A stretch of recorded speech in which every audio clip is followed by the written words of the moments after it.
Audio Jungle.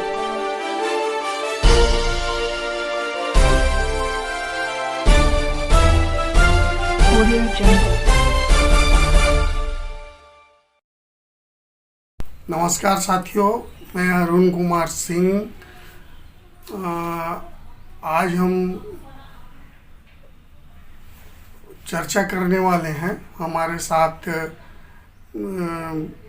BEd graduate college के HOD doctor Vishweshwar Yadav ji हैं और यह भी विकलांग व्यक्ति हैं। आज हम जानना चाहेंगे कि इन्होंने किस तरह इस मुकाम तक पहुंचने के लिए संघर्ष किया है, विकलांगता को चुनौतीपूर्ण स्वीकारते हुए इस मुकाम तक पहुंचा है और किस किस तरह की कठिनाइयों का सामना इन्होंने किया है। तो चलिए, हमारे शो विकलांग वाणी के उड़ान में आप सभी का स्वागत है। डॉक्टर सर, आपका स्वागत है। स्वागत है भैया आपका। अब सबसे पहले आप बताइए कि आपने पढ़ाई कहाँ तक की है और क्या क्या किस किस तरह की डिग्रियां आपने अभी तक ली हुई है। ऐसा है सर कि मैंने MA, BEd, MEd, MPhil, PhD, bachelor of library science और एलएलबी तक की पढ़ाई किया हूँ। तो बचपन की पढ़ाई आपने कहाँ की है? बचपन की पढ़ाई गांव में, जो मेरा नालंदा जिला में पड़ता है, उपलक्षक एक गांव है, वहाँ से 1 to 5।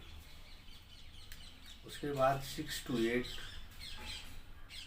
बगल के उच्च विद्यालय डीहा है 1 किलोमीटर के अंदर, वहाँ 6 to 8। मेरे यहाँ 1 to 5 था गांव में, और 1 किलोमीटर के दायरे में 6 to 8 मिडिल स्कूल था। और फिर 3 किलोमीटर के दूर में नूरसराय एक थाना है मेरा, वहाँ 10 तक पढ़ाई की। उसके बाद बिहार शरीफ 5 किलोमीटर, वहाँ से इंटर की। उसके बाद इंटर पास करने के बाद पटना चले गए और फिर पटना यूनिवर्सिटी से सारी डिग्रियां प्राप्त की।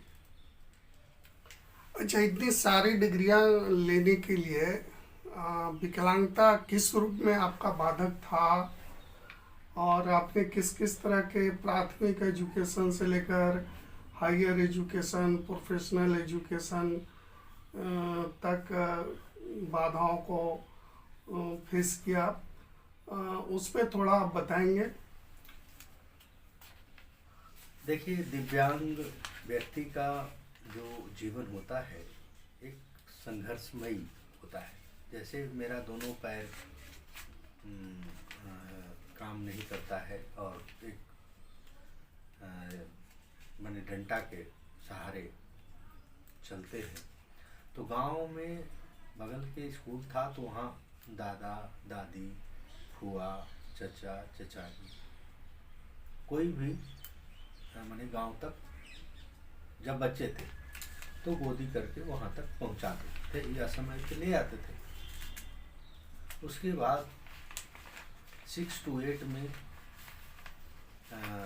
1 किलोमीटर जाना था तो झोला होता है, उसमें ऐसे कांख में लगा करके झोला में किताब रख के उसमें रोटी जो गांव में चलता है वो टिफिन के तौर पे लेकर के जाते थे। ऐसा स्थिति है कि गांव में कच्ची सड़क होती थी और जब बरसात होता था तो पैर में तो जूता, हम लोगों का चप्पल भी नहीं, जूता भी नहीं, कभी कभी डंडा स्लिप कर गया, कभी कच्ची रोड में, कभी पानी पड़ा तो डंडा धंस गया, कभी गिर भी गए, कभी कपड़ा भी गंदा हो गया। इस तरह से धीरे धीरे आगे बढ़ते गए। मतलब संसाधन की काफ़ी अभाव थी, उसके बाद भी अपने लोगों का, परिवार का सहयोग लेकर आपने हायर एजुकेशन को प्राप्त किया। आप बिहार से हैं, आप जमशेदपुर में किस तरह पहुंचे और यहाँ पर नौकरियाँ कैसे प्राप्त किया, इसमें क्या क्या चुनौतियाँ आई?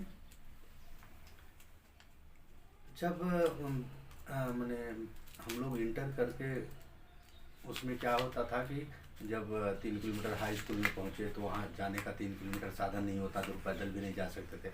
तो गांव में बैलगाड़ी वगैरह चलती थी, उस पर चढ़ करके कोई आ रहा है या कोई साथी या कोई गांव वाले लोग साइकिल पे बैठा लिए लेके गए। लेकिन उसमें भी कभी कभी 4 बजे छुट्टी होता था, तो 4 बजे जाड़ा के दिन में शाम हो जाता था, कोई टेम्पो भी नहीं मिलती थी, कभी टमटम भी नहीं मिलता था, बैलगाड़ी भी नहीं मिलती थी। उस स्थिति में बहुत शाम होने के बाद हमारे दादी या बाबूजी या चचा उधर देखने जाते थे, उधर आता होगा बच्चा तो लेके आएंगे। तो पैदल ही धीरे धीरे चलते थे, जो रास्ता में मुसाफिर मिला वो कभी बैठा लिया, कभी इसी तरह मैंने चले गए। और जमशेदपुर में उसमें क्या हुआ कि जब हम लोग पीएचडी कर ली,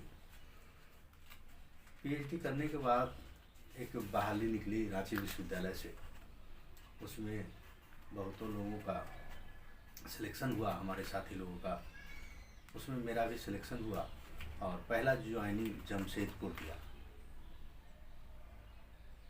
और 2005 में कोऑपरेटिव कॉलेज में as a assistant professor join किया।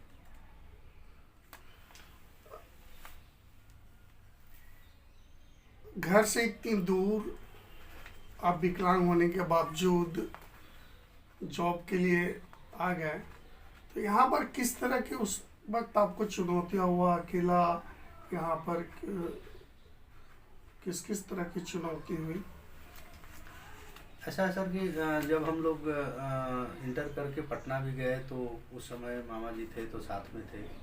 और उसके बाद जब इतने पढ़े लिख गए, उसके बाद गांव में मैंने एक कटाच होता है वो मिलने लगा कि इतना पढ़ गया, विकलांग भी है, फिर भी नौकरी नहीं है।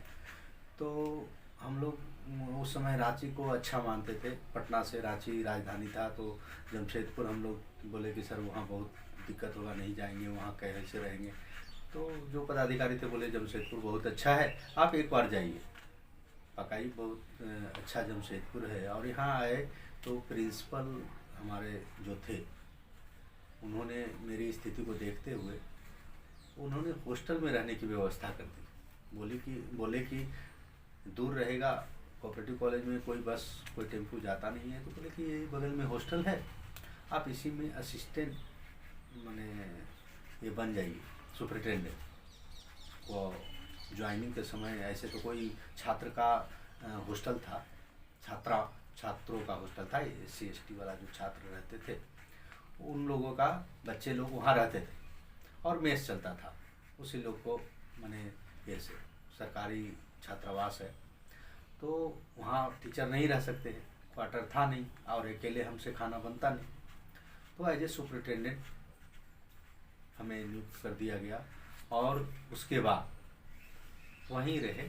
और जो बच्चे थे उनके सहयोग से वहाँ रहना स्टार्ट किए, उसी मेस में खाना स्टार्ट किए और 2 साल बतौर मैंने असिस्टेंट सुपरिटेंडेंट ऑफ छात्रावास के रूप में रहे। और वहाँ से मैं फिर आगे अलग जब हुआ तो कुछ जान पहचान हुआ तो लोग अलग डेरा उड़ा लिए। अच्छा, फिलहाल आपके फैमिली में कौन कौन लोग हैं? आपकी शादी हो गई है? हाँ, शादी यहाँ जब आए थे उस समय 2005 में ज्वाइनिंग हुआ तो उस समय अनमैरिड थे और हॉस्टल में रहते थे। इसी तरह से मैंने 3 साल बीत गया। उसके बाद कुछ लोगों का मैंने शादी का आया प्रपोजल, उसमें जानते ही हैं दिव्यांग व्यक्ति का शादी भी एक बहुत बड़ा चैलेंज है। आज के कोई भी लड़की किसी भी तरह के दिव्यांग से शादी करना नहीं चाहती हैं। तो उस समय जो मेरी पत्नी है वो पढ़ी लिखी थी, बीए पास थी, और उन्होंने शादी का जो प्रपोजल आया वो स्वीकार की। आज वो भी प्रोफेसर है।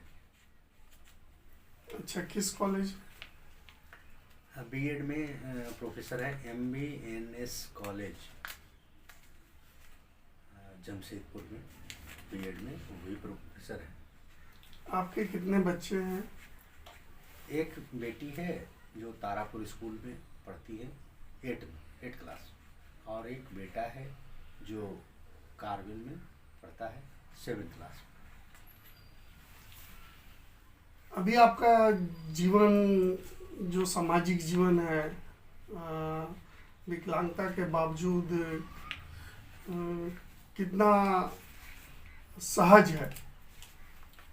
अभी उस समय अभाव था चलने का।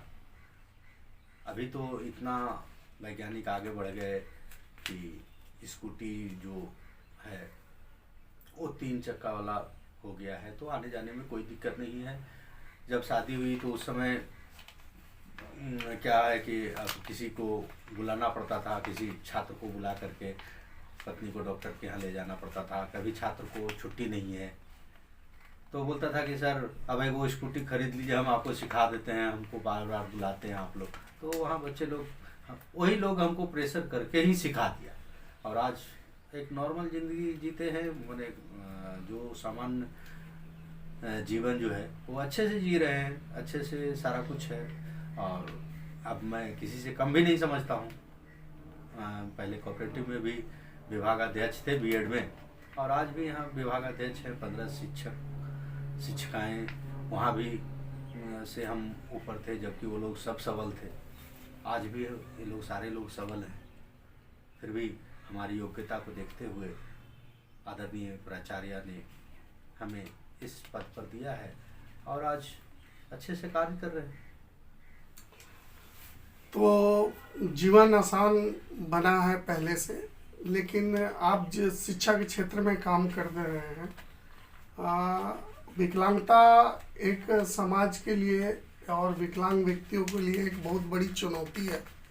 तो शिक्षा के क्षेत्र में विकलांग जनों के लिए सरकार और यूनिवर्सिटी स्तर पर जो सुगमता की बात हो रही है उसकी पहुंच कैसी है? जमशेदपुर या पूरे कोल्हान यूनिवर्सिटी के तहत उस पर कुछ अपना विचार दें। ऐसा है सर कि हम लोग एक पद पे हैं, और हम अपने विश्वविद्यालय का अगर कुछ कहेंगे तो उसमें शिकायत होगी, लेकिन सत्यता ये है कि अधिकतर कॉलेजों में रैंप की व्यवस्था नहीं है, जिससे विकलांग छात्राओं, शिक्षकों की कठिनाइयों का सामना करना पड़ता है। ये हकीकत है। लिफ्ट नहीं होने से 4 तल्ला 2 तल्ला चढ़ना सामान्य बात नहीं है। तो समस्या तो है ही, पूरे कोल्हान में विश्वविद्यालय में इस समस्या है, और सरकार जो नीतियां बनता है उसको सही तरीके से लागू नहीं करते हैं। पद पे बैठे हुए अफसरशाही लोग अपने हिसाब से उस आरक्षण का दुरुपयोग करते हैं।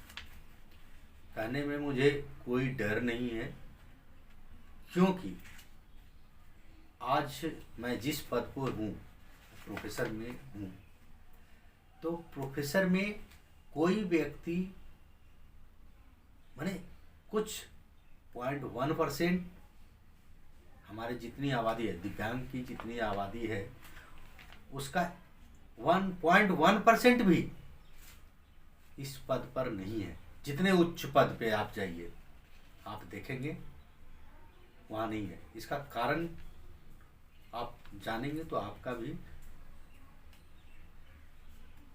माने सोच बदल जाएगी। पहले हम लोगों को जो बहाली होती है कोई भी विश्वविद्यालय में प्रोफेसर की, उसमें 5 पोस्ट, 10 पोस्ट, 20 पोस्ट एक सब्जेक्ट में होता है।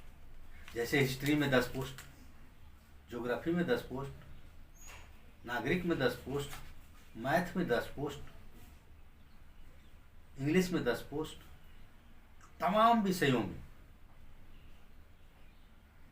25 से ऊपर नहीं होता है। अगर हुआ भी, अगर मान लीजिए 30 वैकेंसी हुई, तो उसमें एक दिव्यांग व्यक्ति का आरक्षण होगा, जबकि सारे लोग तो चले जाएंगे। सारे सब्जेक्ट को जोड़ दीजिए तो सरकार को लगेगा मैंने 500 प्रोफेसरों की बहाली की, लेकिन उसमें एक भी दिव्यांग व्यक्ति का बहाली नहीं होगा। क्यों नहीं होगा? क्योंकि उन्होंने सब्जेक्ट वाइज बांट दिया और दिव्यांगों का सीट खा गया। विश्वविद्यालय वाइज वैकेंसियाँ बांट दी गई। कोलार विश्वविद्यालय में अलग, रांची विश्वविद्यालय में अलग, विनोबा भावे विश्वविद्यालय में अलग, और ऐसे करके सारे जो है वो बांट दी गई, जिसके कारण हमारी सीटें नहीं बनती हैं। और ऐसा स्थिति आता है कि हम लोग पढ़ लिख करके, आज कई साथी नेट करके, हमारे जानते होंगे आप राजन कुमार नेट किए हुए हैं, दिव्यांग हैं, फिर भी नौकरी इसलिए नहीं हो रही है क्योंकि उसको दिव्यांगता का लाभ नहीं मिल रहा है। क्योंकि आप भी जानते हैं 25 से ऊपर होगा तो एक ब्लाइंड होगा, 50 से ऊपर होगा तो एक वो डिफ एंड डम होगा, 75 से ऊपर अगर एक विषय में बहाली होगी तो ऑर्थो विकलांग होगा, और 100 वैकेंसियाँ अगर एक विषय में होगी तब मल्टीपर्पज़ का होगा। और ये एक विषय में एक बार 100 वैकेंसियाँ कोई भी सब्जेक्ट में नहीं आती है। आप जब से आज़ादी हुई तब से आज तक का रिकॉर्ड आप देख सकते हैं, चाहे जेपीएससी हो, पीपीएससी हो, चाहे कोई भी कमीशन का हो, वो आज तक नहीं दिया।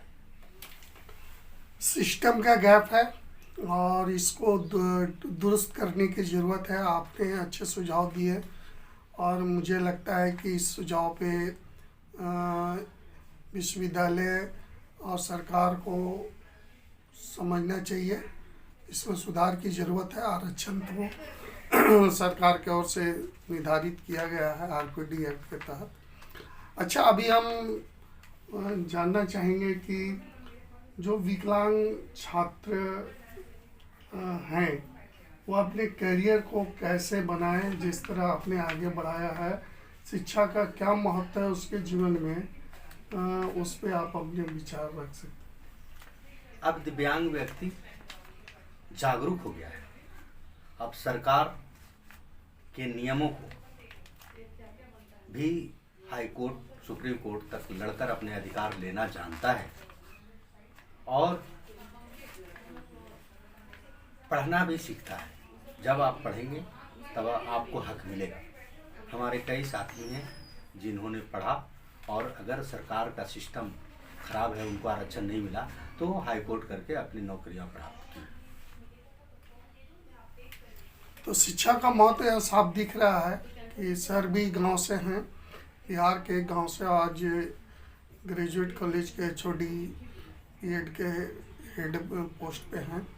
तो शिक्षा का महत्व है। शिक्षा हर एक व्यक्ति के जीवन में होना चाहिए।